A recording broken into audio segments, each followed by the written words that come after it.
Alright, I'm gonna record my experiences about the military and the Air Force. Right now, I'm just gonna be talking about the Air Force, and this is because I chose it, and I was cheering on the Marine Corps and the Air Force. I'll make another video about what happened with the Marine Corps and why I didn't end up going there and my recruiting process with them.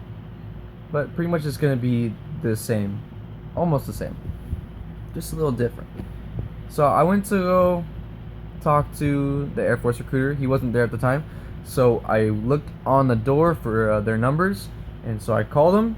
He said they weren't gonna be in at that moment. They were gonna be in at 4 o'clock, and or would I like to go in at 4 or make an appointment for Monday? And I was like, I didn't want to wait for Monday, and plus I got school on Monday, which I'm in college right now. So yeah, I have a year of college, so I'm gonna get credits. I don't know if I'm gonna be E2 exactly, so I'll talk about that later, if I'm gonna be E2 or not.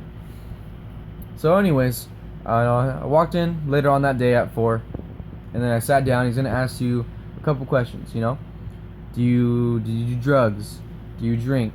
Are you how tall are you? What's your weight?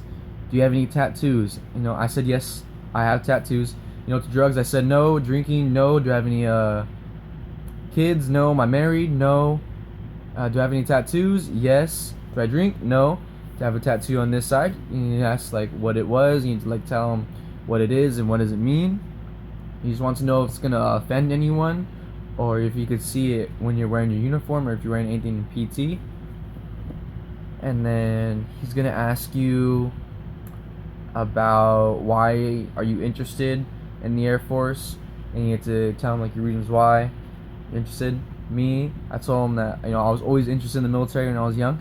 My dad was in the Air Force, so he gave me really insight about the Air Force and all the jobs and careers that I could do and how it translates outside and back into civilian life. And also, but I can't do a lot of jobs that I wanted to do is because I am colorblind. I'm color deficient, unfortunately, and that made me really heartbroken that I couldn't do some of the jobs that I wanted. But it happens, it is what it is, and I can just move on from there. What I'm looking into is doing logistics, being hopefully, we don't really know exactly because you take your test, your ASVAB, and the Air Force puts you wherever they need you. That's the way it's gonna work. So we'll find out later exactly what I'm gonna be doing, but for right now, let's just talk about the recruiting process. So sat down, he's gonna ask you those questions. Then you're gonna fill out a whole form and what's your full name, how old are you, when did you graduate school. I graduated 2015. I'm class of 15. Graduated at Cathedral High School. That's where I went to. It's a private school. And then you're gonna just fill out who your parents, what's your phone number, your email address. What else was on that paper? Do you have any medical conditions? Any broken? That's what he's gonna ask you as well. Do you have any broken bones? And then that's gonna also be a deciding factor for them. If you have any broken bones, it's your choice if you want to tell them that you did or not. That's up to you. I never broken anything, just my nose. That's it. But that's not really a bone. That's like cartilage, so it doesn't count. I never broken any bones. And if you have asthma, that's gonna be a big thing. They're gonna ask you if you had asthma. Me, I did have asthma. I had asthma when I was a kid, but that's what I told him. He was like, yeah, you know what? I had childhood asthma. If you had asthma when you were young and you don't really remember it, or if you just like grew out of it, then just say you had childhood asthma. And me, I played sports in high school. I was varsity track as a freshman, and I made varsity football as a sophomore. So I told him all the events I run, my times, and he said, you know what? You're fine. When you go to MEPS, don't even tell them that you have asthma, because you grew out of it. It's like you never have it anymore.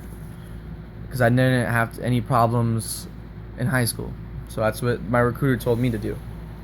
Because that's going to be it's just going to cause more problems and more paperwork, and it's going to take more time to get into the military, and then do what you want to do, because that's going to back it up more, because you're going to have to get your medical done, a bunch of tests, a bunch of paperwork, and it's going to be a mess. At least that's what I was told. And then after that, he's going to say, well, at least my recruiter asked me, he's like, you're not going to give up on me?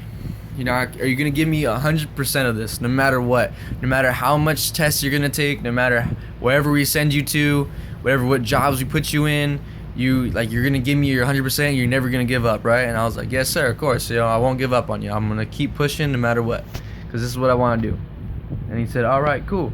Then we're gonna send you a MEPS on the 10th of May. And I was like, 10th of May, geez, wow, that's like in 2 or 3 weeks. That's pretty soon. That's in 3 weeks. I get sent to MEPS in 3 weeks. Yeah. Because there's what is today exactly? Today is Saturday, April 23rd. So a little more than that. So I get sent in a little bit.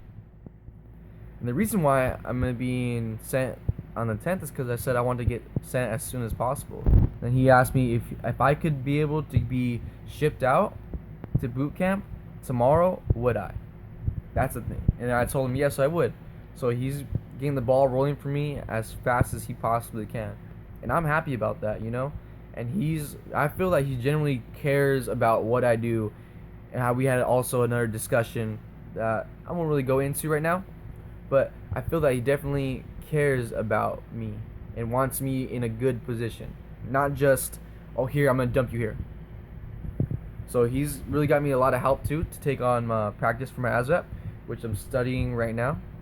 I've been studying really quite hard. I haven't got the book ASVAB for Dummies yet. I've been on YouTube a lot, been on different websites. I've been on Khan Academy. If you guys don't know what that is, should set up an account. Should set up a Khan Academy and help you out a lot with the math. But anyways, so after the whole process of me talking to him, I'm going to officially sign. I guess it's officially signed. No, I guess it wouldn't be official because you're not official until you swear in at boot camp, I guess. I don't know, but I'm going to sign some more paperwork on the 2nd of May. And then I work at In-N-Out right now, so I had to tell my manager, hey, I'm joining the Air Force. And my mom didn't want me to tell him because they thought they would fire me.